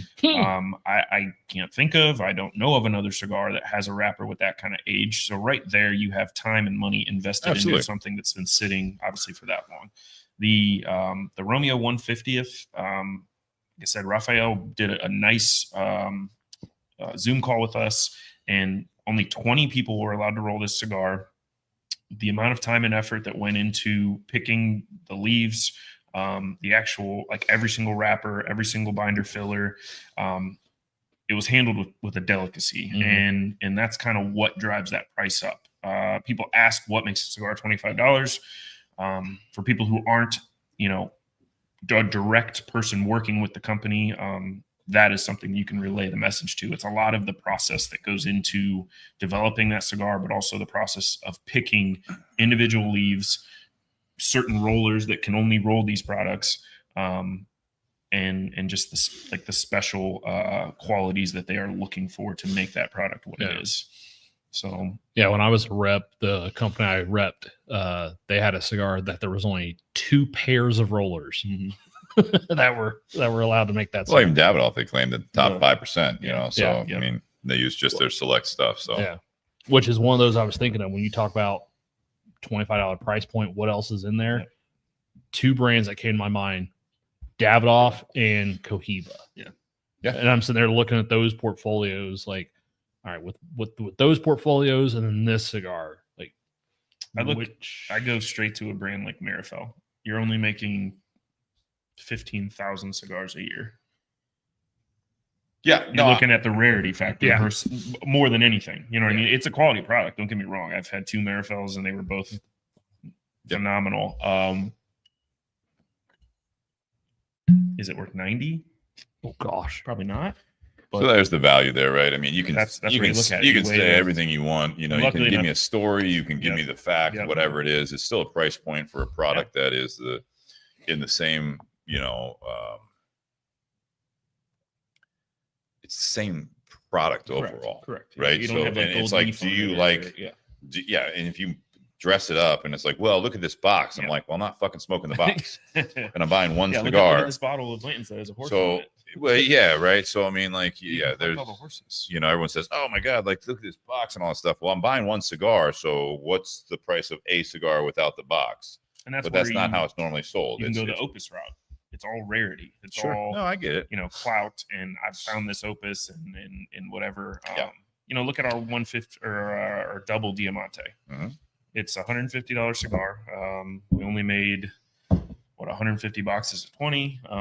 It's a rarity thing, but it's also, I know a lot of those tobaccos were just specifically hand picked straight from a certain part of the farm, and that's it. That's all that will ever be had, and that's all that will ever be able to be smoked, and that's all you get. So it's an small yield. Yeah, there's all sorts of factors in there. Shoes or anything else. You get something that's I'll sell you those if you're that geeked out about them. Give me a price. I don't wear a 13. They're 10.5, man. Oh, they put his size in the inside. That's crazy. They did? Yeah. No, I think you're looking at whatever country. They're 10.5 Okay. US. Here's a fun fact for both of you. I couldn't fit in. Jordan wore a 13 on his left foot and a 13.5 on his right. He can wear whatever he wants. He can wear whatever the fuck he That's your wants. bit of Jordan trivia because I'm a Jordan geek. So, all right, let's roll in here. You guys don't know what the topic is, do you? I have no idea. Perfect. I love this. Shauna Buchanan, Oprah, Barbara Walters, your wife. What? You got to. What just happened? Welcome back to the Bourbon and BS podcast, everyone. This is episode 332, part 2, Beyond the BS, and we are going to run right into this. This is the topic. Knee-jerk reaction. Perfect. Since you guys don't know what the topic is, yeah. What's your knee-jerk reaction to the topic of knee-jerk reaction? Oh, I mean, let's see. Since this is a cigar and whiskey podcast, we already touched on it's like the stuff going on at some of the distilleries down in Kentucky with the flooding. Mm-hmm. When it comes to cigars, we've got issues with buildings burning down. Yep. Fire. Yeah, which when I first saw the headline about there's a cigar building that burned down, my initial thought was, Fuente again? Are you fucking kidding me? Yeah, right. Right. That happens. I was like, oh shit, no, it was AJ. Damn it. But you're on the right track. And we already had a question in part 1 about cigars and the tariffs. Thanks, Ray. No, I mean it's a valid question. We're Ray getting that constantly. I didn't. What do you say? What a shit topic. What a shit topic. That's a knee-jerk reaction for Hey, you. Ray, if you want a better one, just send Steve your suggestion. Yeah, I'm always looking up for that. All right, so the way I put this on here, are we too quick to react sometimes? There are things flying our direction all the time between home life, work life, media, etc., and we must react accordingly. How do you handle changes in situations, the news, and I put that in quotes because I feel like sometimes you get the news and other times you're watching the news. So that's a double one there. And other aspects of your life. I kind of brought this topic up is because right now, yes, absolutely. There's the weather and the call them, they're disasters. I mean, they're not like necessarily wiping out the population or anything like that. But I mean, there's some disasters going on in both industries that we're dealing with. And you talk about the bourbon. I mean, the tariffs, obviously, everyone's talking about right now. U.S. politics is, as always, is a very global topic. And it's interesting to me. Yes, I do use your topics, Ray. Have before. Can't remember which one, but I have. They've been so few and far between. But there's been just so much like just this flipping out reaction, from the knee-jerk reaction that the things that I've learned in life is, yes, first impressions obviously make a huge impact in a lot of ways. But at the same time, it's usually don't react right away. Mm-hmm. Obviously, in a fight or flight situation, you need to have that reaction immediately, right? Mm-hmm. But most things in life, it is take a step back and don't just fly off the handle. Don't just react necessarily from what's being presented to you. And right now, that's not the case with a lot of things going on with this industry, with a lot of industries. As soon as a lot of the things that's been happening in the U.S. over the last, the world, look at COVID. I mean, just all of this, like the way that our media and the people respond to a lot of things, it just, they take it immediately to be either the greatest news or the worst news. And it's never the whole story. And typically it is something that is evolving and the process is going through, good or bad. I mean, I'm not saying that everything is like, just give it time, trust the process, because that doesn't always work. But the knee-jerk reactions I'm seeing all the time, every day in conversations right now, it's enough to be like, first of all, you don't know what you're talking about necessarily, the whole picture, a lot of times. And when there's other parties involved, there are several sides of the story that I don't think that until you can calm down, until you can take a step back, I don't think that the best decision is typically going to be made. Yeah. And that's why I put this out there. With the cigar industry, we got several questions even today, how are the tariffs going to affect the prices and the business and everything like that? And we're like, time's going to tell, right?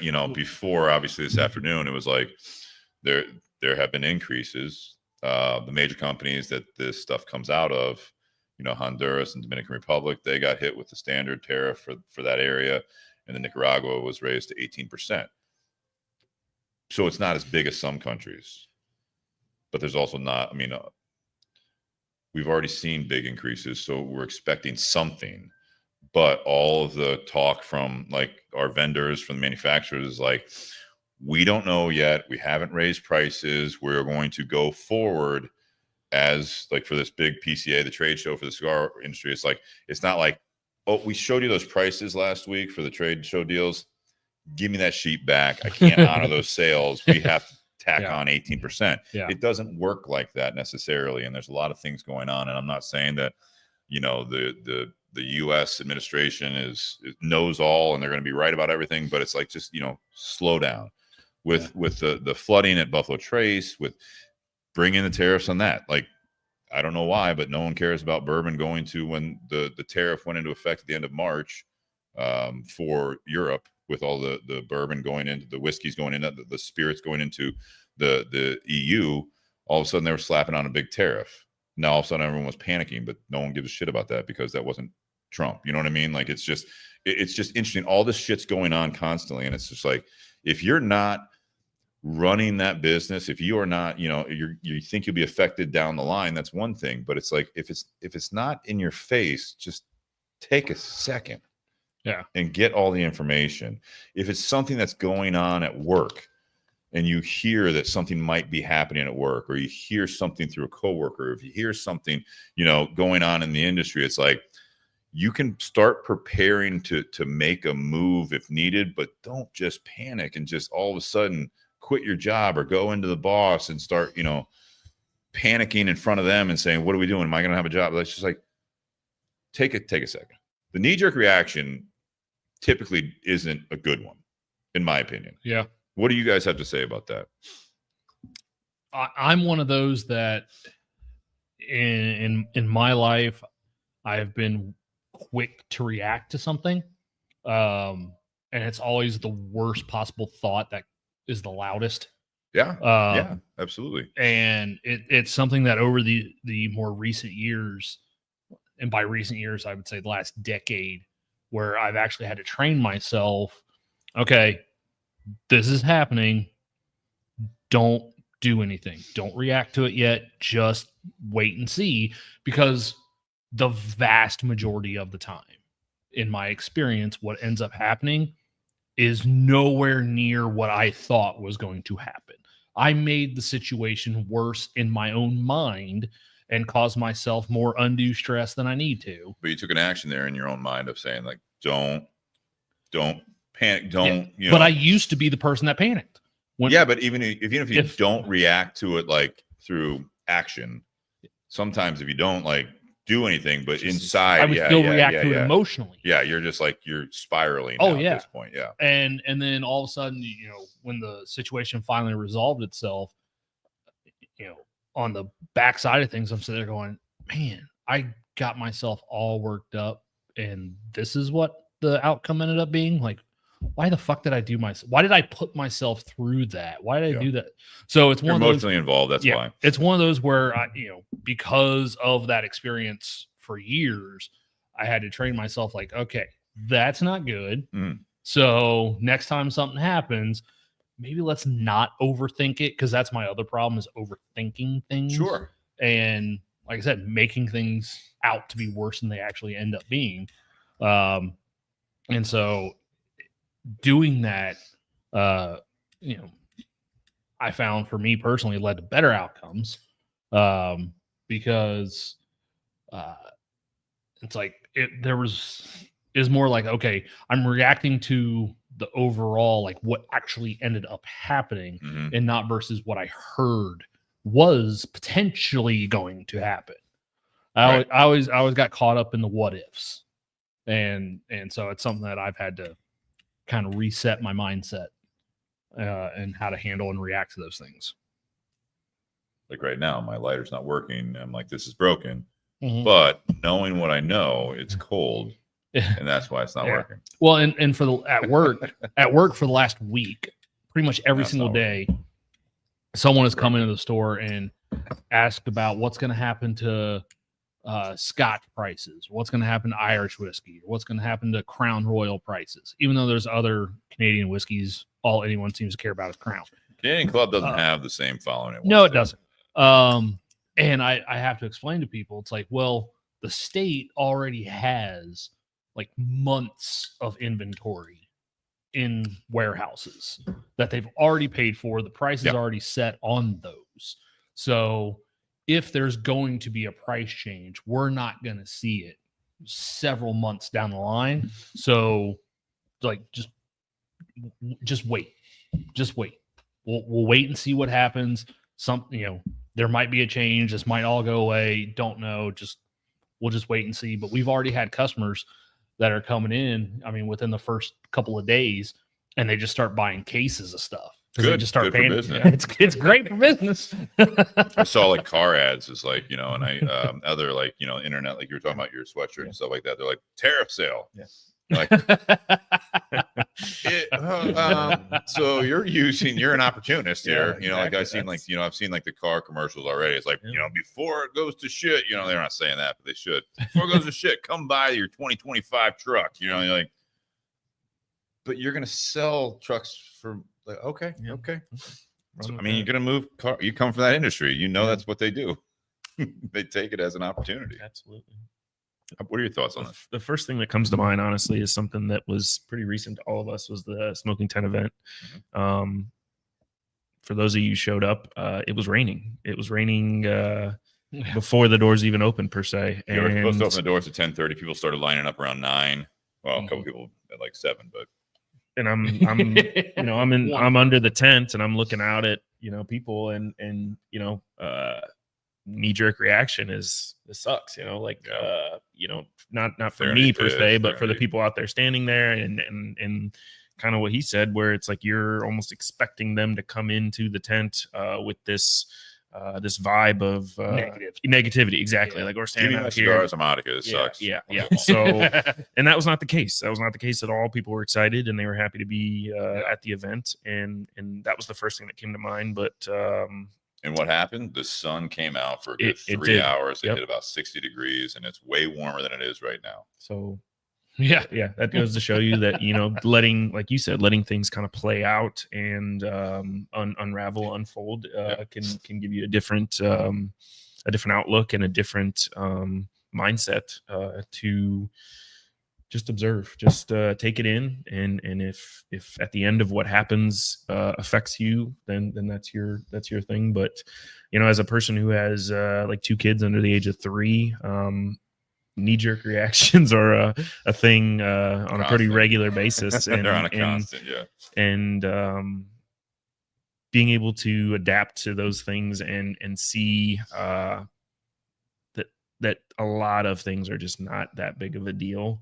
Even though in the very instant moment they might seem to be a big deal, not just for the kids but for the parents. That has brought me back to a place of, okay, just kind of let things play out, let things unfold, and at the end of the day, it'll be just fine. It's nothing to get all fired up about.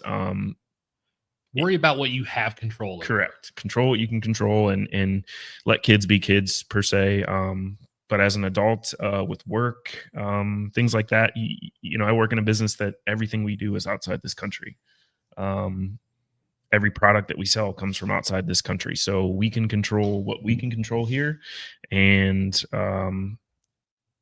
keeping that in mind as I do my job allows me to voice that to the retailers that I service, and just understanding that we as territory managers and people that do what I do only have so much pull leeway, or what's the verbiage?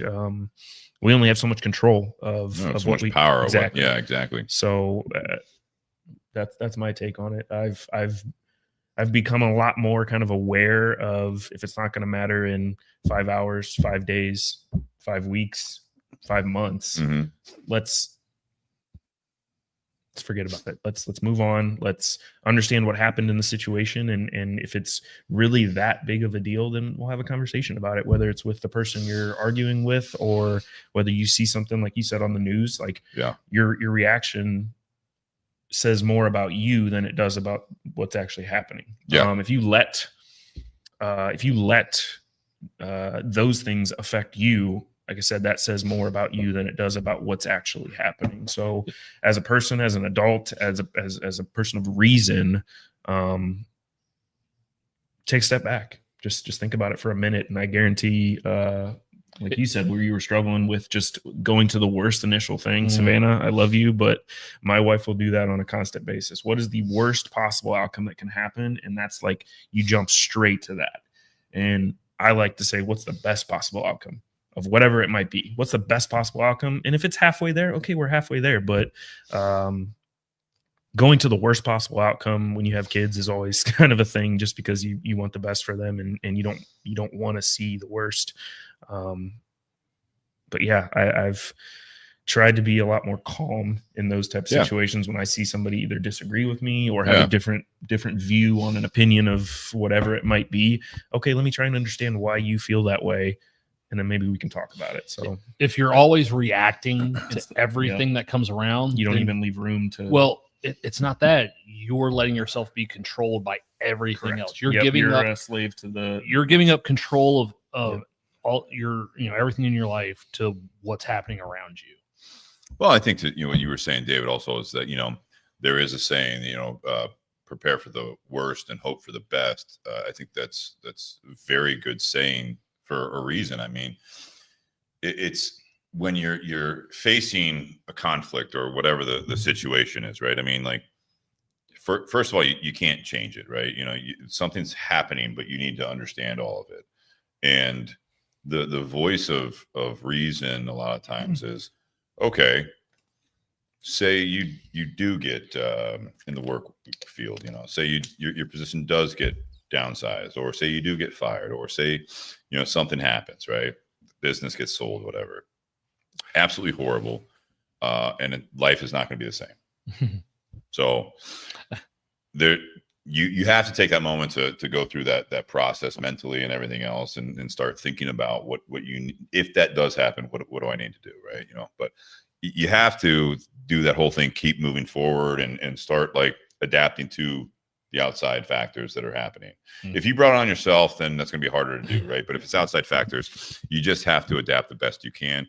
You can panic, you can do all that, you can get on social media and just fire off your mouth or whatever on your keyboard. That's whatever you want to do, that you're going to be miserable, and that's your choice. But I think there are a lot of things that you're saying there, David, is that you can talk about all the different options, but if you just get fixated on one thing, your knee-jerk reaction is the worst possibility. It's like, okay, so say that does happen, so what can we do? Are we prepared for this? Do we need to start preparing for this? Do we need to make some changes? You know what I mean? Goes with personal relationships as well. I mean, if you just dwell on the situation, it may be a bad thing. Sometimes knee-jerk reaction, I'll say, is a positive thing. Say, knee-jerk reaction, you're talking to your boss or whatever, and it's like, I'm gonna get a bonus, or I'm gonna, like, next year I should get this big promotion. I'm up for this promotion. Be excited or and all of a sudden the knee-jerk reaction is like, yeah, let's put in that swimming pool. Absolutely. And you're like, you want to wait until Clark, exactly. Clark Griswold, that's right. No, that's down exactly payment what on came it. to my mind. Yeah. But I mean, it's like, instead you get a Jelly of the Month Club subscription. So and I think Uncle Eddie had a great mindset of that. He said that's the gift that keeps on giving. I actually had that happen recently, where, and I know it sounds counterintuitive to what I said earlier. I had something a couple weeks ago. I was at work. Go back and forth to himself. Yeah, I know. I was at work, and the lady from the back office, I happened to, she was checking out at the grocery store. I happened to be walking by, and I asked her about our OTP license, and she just looks at me. She goes, "Well, have you talked to Aaron?" And I was like, he said we paid it. We just didn't have the paperwork. She's like, usually how it happens. She just says, "I'll talk to you later about it." And immediately, you're like, we're not selling cigars anymore.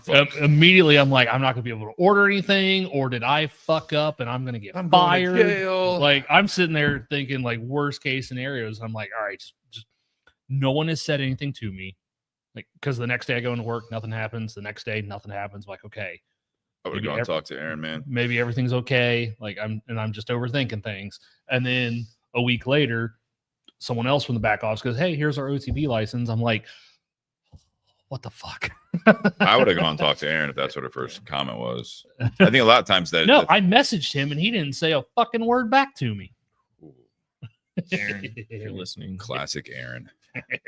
A phrase that I've kind of taken to heart is in times of knee-jerk reaction type stuff is I get to do this versus I have to do this.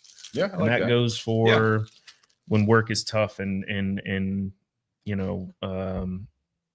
things aren't going my way, or it could be family, it could be friends, could be anytime like you have that, you want to have that knee-jerk reaction, especially like I said, going back to the 10 event, it's like I get to be here. I get to be here. Yeah, exactly. Your choices. So the way your outlook in those situations can dictate your reaction. So if your outlook is I get to do whatever it is versus I have to do whatever it is, you're a guy who works out. There are plenty of people who don't want to do that or don't have that lifestyle. And it's like, for me, the way I look at working out and exercise and things like that is I get to do that. I have the ability to go do that. And there are plenty of people that don't. You have the opportunity. Yeah. I get to be a father. You know what I mean? Mm-hmm. And looking at it that way versus like, yes, I have to be a father. Sort of. People yeah, you know what I mean? But it's a whole nother topic. Like thinking about it in that aspect is I get to be a father changes my whole outlook on everything. And if you apply that to other things, if you apply that ideology to things, I guarantee you will look at situations completely different, just from a better mindset. I mean, so knee-jerk reaction, to me, I think just the most important thing is, you guys played baseball. Yeah. What's the outfielder's first thing that they do when a ball is hit? You take one step back. And that's like, man, that burned me a couple times on those shallow ones. That's what we learned at more damage happens if the ball goes over your head versus landing in front of you. So that's knee-jerk reaction. Take a step back. Unless you need to get that out, though, you know what I mean? Yeah. And you're playing aggressive, you're playing. Yeah, you can't let it drop in front of you either, though. If they're on third, man, it's one step. That infield all starts playing in. That infield plays in. And, yeah, man. But yeah, that's my first. That's my reaction to the knee-jerk reaction is take a step back. Just take it all in first. Very literal metaphor. That's a good analogy. Yeah.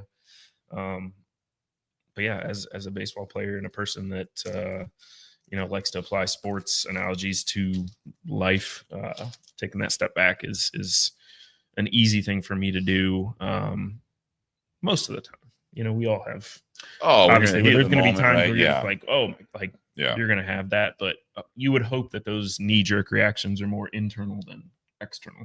I can't tell. Like for you said a lot of that is just like your own mind, just kind of like the wheels are spinning, and you might not project that on somebody, but in your own mind, you're like, Aaron, what the heck, dude? Like, oh no, like if I were to overthink something and then I were to take my frustration or anxiety about that out on my wife, and then all of a sudden the situation turns out fine. I'm gonna feel like a complete asshole. Mm-hmm. And then her knee-jerk reaction is gonna be what sets the tone for her knee-jerk reaction. Yeah, her knee-jerk reaction may be warranted at that point. It's like, I was an asshole. That's on me. That's my bad. That's fair. Well, I will say, and Ray out there, I don't know if he's poking the bear or not, but he keeps going back to this tariff topic, and then he says yawn when we're talking about life here. So I will not necessarily comment on, try not to comment on the politics of all of it, but the reaction of it, fueled by media, social media, and everything else. And, he's in a different country, and it's interesting he's in Vietnam because that's a topic in this household because, where Kristen works, it's very much tied into where he lives, Vietnam, and with the tariffs and all that stuff. And it's interesting to see. I can't really talk about a whole lot, but just to see the reaction from a company that does business at the end of last week and going into the weekend. And then, as the days have progressed and talks of that stuff, where everyone's just not everyone, but a lot of people in the U.S. and internationally are flipping out. Trump did.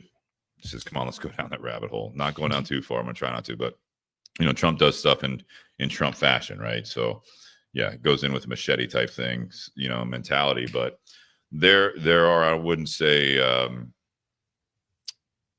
it's all good, but I mean, it's a game of politics for that part of it. So I not being the most savvy person, I think I tend to try to be observant and try to educate myself the best I can at this point. But it's one of those things that no matter what happens, you're going to pick apart the person in power that you may or may not like, right? So you always see. I look at it as, okay, just from the U.S. standpoint. So say this goes down, and the way that the current administration is selling all of this is that this is going to be long term in the good of the U.S., right, and therefore the world as well. In a lot of ways, is there's decades of things that have kind of built up to this, and instead of doing something in a slow manner, which a lot of administrations do when they have a 4-year term, nothing really gets accomplished. So it's like, I kind of can appreciate a little bit of like, we're doing it now while I'm, while the current administration's in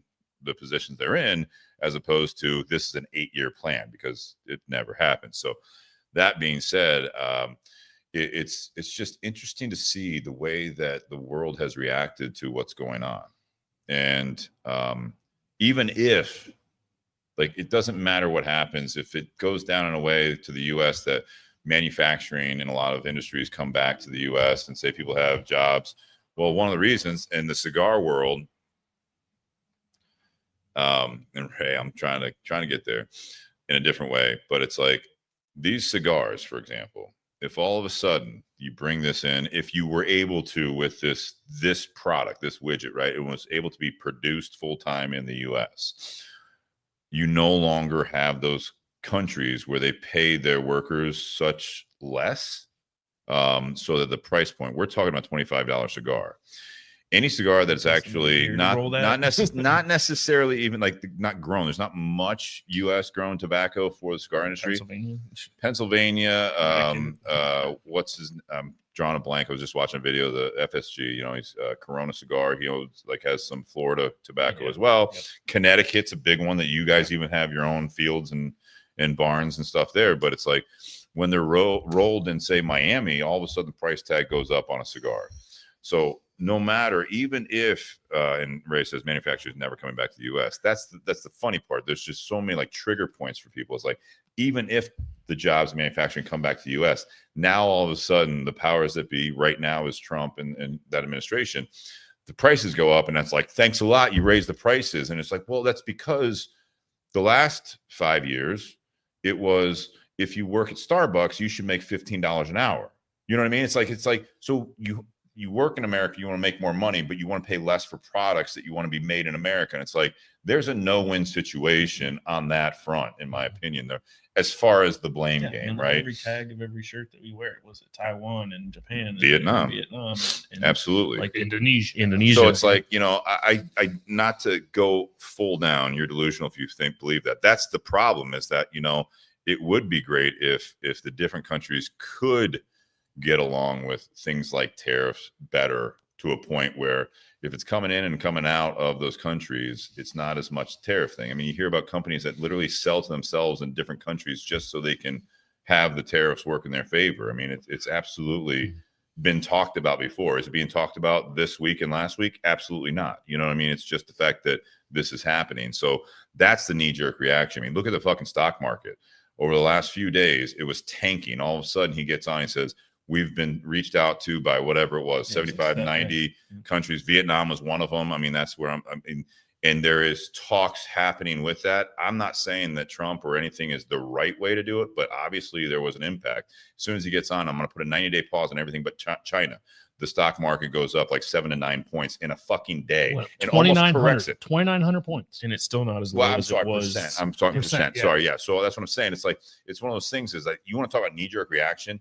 I mean, if we didn't have the media we could have immediately, if everyone just sold and everyone panicked, you'd have another 1929, right? I mean, there would be something where people would be jumping out of buildings and all that stuff. But the fact is that the knee-jerk reaction only goes so far. And a lot of people, mass population, they're talking about it. I feel bad for my mom who's actually pulling from her retirement. She's retired, so she takes, a monthly whatever.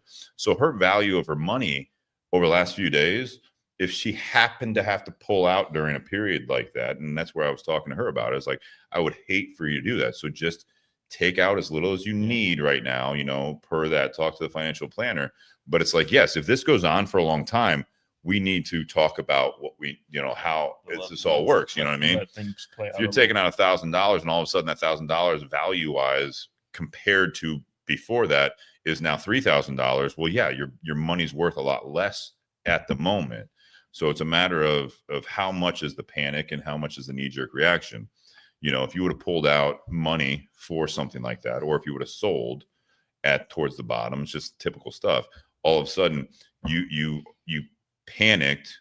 Could work out if all of a sudden it goes further down and it does truly crash. But it's like you pulled out on Monday versus you pulled out tomorrow. The value of your money is completely different. And that's the knee-jerk reaction. There's no right answer, in my opinion, but it's just very interesting. Ray, calling the president a buffoon, which is fine. But I mean, most of those talks were already taking place before the buffoon took over. Then why weren't we talking about it? Why weren't we talking about it? You know what I mean? That's kind of not even as low as it was in. So it's just, I mean, that's what brought on the conversation. I don't want to turn this into a political podcast because I don't think any of the three of us, we have our opinions, but none of us are experts in that. But I mean, I go back to, all these, cigars, like, are they going to go crazy high? It's like, these are the facts we know right now. And from what I understand, it's what are the conversations between the countries that most of the cigar, like Altadis, based out of the U.S., parent company, and it's like it's an international company. Another big company, STG, Scandinavian Tobacco Group. That's General, that's Forge. They're basically Altadis in general, or STG are the two big boys that dictate a lot of this industry. So it's like, yes, you have people that are lobbying, for the companies, and cigars are such a small niche that there's not as much of attention on that, but it's something that for those that do this every day for our living in different aspects or in different arenas of it, it's something that you're fielding these questions. You're like, if you want to like panic and just buy all the cigars right now, I will be happy to ring you up. And you to the same, that's that car commercial. It's like, we're doing a tariff special. Yeah. Like, stock up now. You'll have to factor that into your sales cycle. Toilet paper and the paper towels, and Ray actually brought that up. I mean, it's the toilet paper. Oh my gosh! You thought COVID was going to give you the shits for days. You know what I mean? It was water too. Water, you couldn't buy gas. I remember like firearms. 2 years after COVID, there was all of a sudden a gas shortage issue where I literally watched a video of a guy at the pump who was filling the bed of his truck. Oh yeah, with gas, with gasoline. So as soon as he starts to drive off, it's just sloshing out everywhere. It's like, well, you're just a fucking idiot. Yeah, you can't panic with in every aspect of the word. And like you said, if you're not firsthand in these issues or in these scenarios, and you don't have the word skin in the game, it's best to let things play out before you have that knee-jerk reaction. Yeah. Because I work for this company, and I still have, like you said, our price increases are directly passed down to, Tinder Box at Easton and other retailers. But like Steve said, we're not coming in saying, well, that price last week is no longer good because Trump just went on the TV yesterday and said XYZ. It's not like that. So let's take that step back. Yeah, you're waiting until like something actually happens. Like if all of a sudden the cost of shipping container goes up, and I remember suddenly have the wood. Remember when 4x8 sheets of plywood were $150 a sheet out of nowhere? It was like, okay, now I guess it might be time to reconsider. When we insured this house, it was interesting. There was a newer type of a policy where it was you have the full basically replacement and complete loss for home insurance, right? And then they have another one that saves you a little bit a year. That it was a basically 25% over the value of the home, right? And you think, just in case, it's like, oh, say you bought a well, if you bought a $400,000 house and it went up to $500,000, that would be 25%. Right. But during COVID, during the reaction to COVID, if I will, cost of goods were 100% and more. So you would not be able, if you had a complete loss for what it burned down or natural disaster, whatever it might be, right? So it wasn't just a repair, but even that they could do that on. But a complete loss, if at that time, that $400,000 house that you bought, right, it would cost $650 to make it, to redo it at that time. That's where like there even insurance companies were like that kind of a thing. So when we bought this, I'm like, well, for the first year, we're going to do 25% above. God forbid, hopefully nothing goes up. Now, of course, this is happening, and who knows how the industries are going to react. If something happens and it's like, hey, we need a new roof. It's like that plywood's up 150%. You're like, fuck me. You know what I mean? So you have to take that gamble. But yeah, my parents had a quote for a garage. This was during COVID, and they just decided not to do it because the price that they were quoted versus a year prior or 2 years prior was astronomical. I mean, it was all the plywood and 2x4s and everything were just, and like you said, everybody was freaking out, so they were buying it all up. For whatever reason, because there was a fear induced in the availability of whatever product it was. Like we said, the toilet paper and the paper towels. Like right now, I don't know why eggs are $6, but Trump's fault. Yeah, I got to blame it on somebody. So no, I think a lot of times when you hear on the broader spectrum with some of the stuff we're talking about, not it's all politically and economically driven, but I would venture to guess, obviously long term, it's going to affect if it does go down and like everything gets shitty. But most people panicking about a lot of this stuff, they're living their everyday life, that it's not going to affect their job. It's not going to affect their their day to day. They're not putting up. That's how I look at it. They're on a home remodel right now. They're not pulling out of their retirement. They're not doing any of this stuff. It's just like for those that it affects, like I said, my mom, she has to pull out and save for the next 6 to 12 months, or God forbid, years. Now all of a sudden her retirement fund is not built for that. Yeah. That's terrible. And it does affect some people like that. But again, the knee-jerk reaction is like, unless you're pulling out your entire retirement right now, just let's hope that it'll get back to your retirement. Your funds are going to make you money, so it'll last the whole time, and you'll have more than you need by the time you don't need it anymore, because eventually that will come to that day. It's wild to me, the amount of volatility that is out there with a lot of things going on in the world. And then to your point, Nate, earlier, and what you were talking about, Dave, with your, the kids and stuff like that, is the immediate, just the sky is falling type mentality before you know the whole picture, or before, again, I'm not going to say wait till the sky falls, but it's like, is it going to, or do you have the whole picture? Do you have all the information, or is this just something that it is in the moment seems in the moment, and again, a knee-jerk reaction? What I think, because people are quicker to react or even overreact to negativity than positivity, I think that's one of the reasons why things that could be negative get thrown in the spotlight and blown up versus things that are positive. How often do you see, hey, this is great, this is what's happening? You don't see it because it's not going to get the reaction, it's not going to get the clicks, the likes. What's the most dangerous lead in hockey? 3-1, 2 goals. 2 goals. 2 goals. Right. Look at I don't even watch them. The Vancouver Dallas game. Well, I'm just saying, even like to take it to the Final Four. Like, look at the last NCAA games. You could have turned it off. How many baseball games? How many soccer games? I don't know. That it's like you're in extra time and you're down a goal, and all of a sudden you're like, fuck it. Do you ever turn it off in soccer? Absolutely not. You guys watch every second of that game, but it's like 90 minutes hits, but there's 8+ time. You know what I mean? What game had that punt return from the end zone? Auburn. It wasn't even a punt. Yeah, it was Auburn. That one was Auburn, Alabama, where Alabama tried to go. It was a tie game. Alabama tried to go for a long field goal to win it. Caught it and ran it all the way back. Yeah. But I mean, you would have turned off Game 7 of the 2016 World Series when the Cubs were up 6-3. you would have known the outcome because the Cubs ended up winning. But I mean, it was tight. It was a lot of fun. They tied it at 6-6, and they went in extra innings. And then rain delay. But there was a hockey game the other night where Vancouver was down 3 goals with a minute to go. Scored 3 goals in the final minute to tie it, sent it to overtime, and then with a minute 20 left, scored the game winner.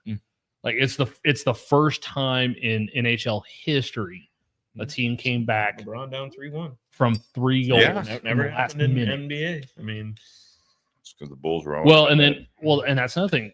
We used to hear in baseball a lot of times. No team ever came down from 3-0, and then Boston was down 3-0 to the Yankees, and Boston came back and won the series and ended up winning the World Series that year. The Thunder lost in the semifinals after being up 3-1 or 3-0. That was a long-standing joke that they couldn't close. Give up on my lighter for right now. It's a Bears lighter, so that makes sense. This is a Monte Cristo. They quit halfway through from Altadis USA. Yeah, made by Lotus. Shout out to Lotus. It would have been funny if it didn't light my first click. Oddly enough, this is made in China. My Zippo. Guess where that's made? America. Thanks, Trump. Sorry. Pretty sure you bought that before him. I did. And the Bears sucked before that. I was going to say, but it does have a Bears logo on it. So. All right. The case is great. That's right. All right. No, I think we covered a lot with this. I mean, this topic is something that I didn't think would take, necessarily all night, which I'm fine with. I mean, this is something that I wanted to cover it simply because, we haven't been doing as many shows over the last several months. And, last week we didn't really have a topic, and, or 2 weeks ago, Nate brought some questions and stuff like that. So I'm trying to think of a topic for you guys. And David, thank you for bringing the bottle of the Buckner's 10-year single barrel party source, and, the cigars where we just lit up, all of us, the Book of Love, which is no longer. That's why we didn't feature it. But I mean, I am interested to see how this kind of smokes with the drink. But no, I mean, this is something that it just happens all the time. And just right now, everything's so in your face from a national and international perspective. Everything going on. It's like every day, whether you watch the news or not, the you term know instant about gratification is a big issue in today's world. I agree. I've talked about it before. That's one of the reasons many years ago, even before Trump was in office the first time, many years ago, we used to have a TV in the bedroom, and I would watch the news before I went to bed, or I'd turn it on when I first got up in the morning. And because everything that was on the news was negative, because that's what grabs attention. Sure. I'd shut off the TV at night, and all of a sudden I'm just anxious. I have a hard time going to sleep and falling asleep. Yeah. It starts affecting my day. I get up in the morning, I turn on the news, and there's more bad shit going on, and it just wrecks me throughout the rest of the day, because that's all I'm thinking about is all the negative things that are happening.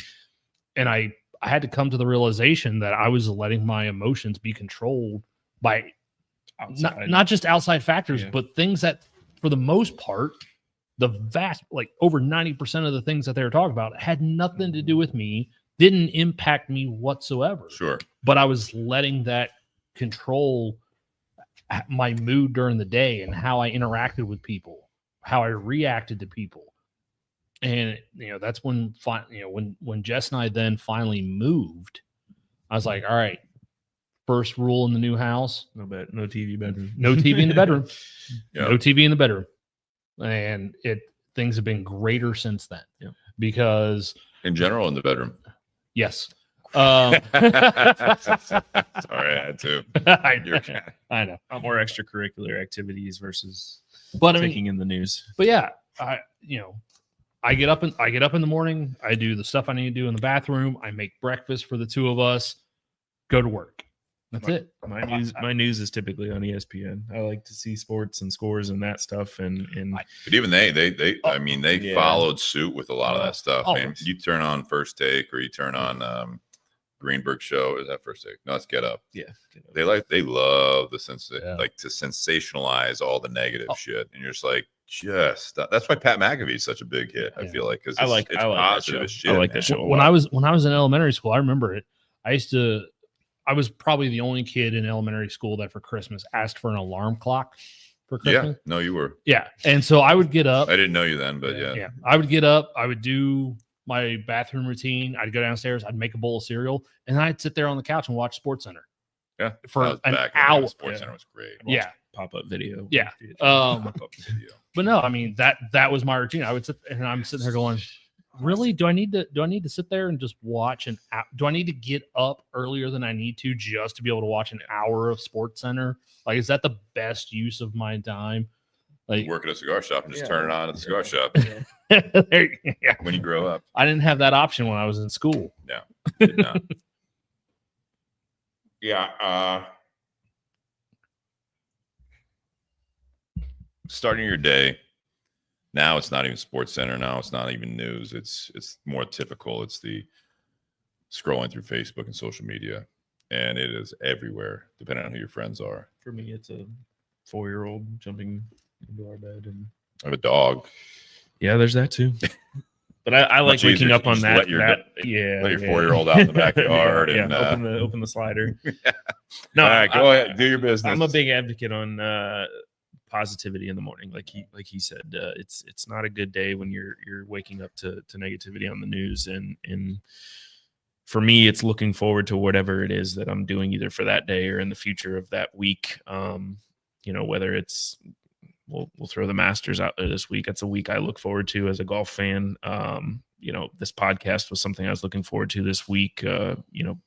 On Sunday, Monday, Tuesday, going into the podcast. So looking forward to those things can change your mindset and definitely alter the way that you kind of tackle your days. Absolutely. So, well, and with that, and there's a reason I'm going to tell you later. And since we don't have as many viewers live right now, I'm going to cut it off right now. And I want to thank all you guys for being here. David, thank you very much for the bottle. Thank you to Altadis. Thank you to Tinder Box at Easton.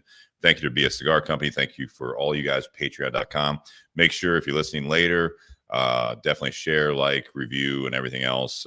We appreciate all the support, and we'll see you guys next week with Watershed with something special with Ryan Venrick. So cheers, guys. Happy Whiskey Wednesday. Empty glass. Oh, there's a little bit. There's a little nub in there. No, you gotta do the cheers, bell. Nate. Gotta do the bell. Gotta cut it off here. Thanks, guys.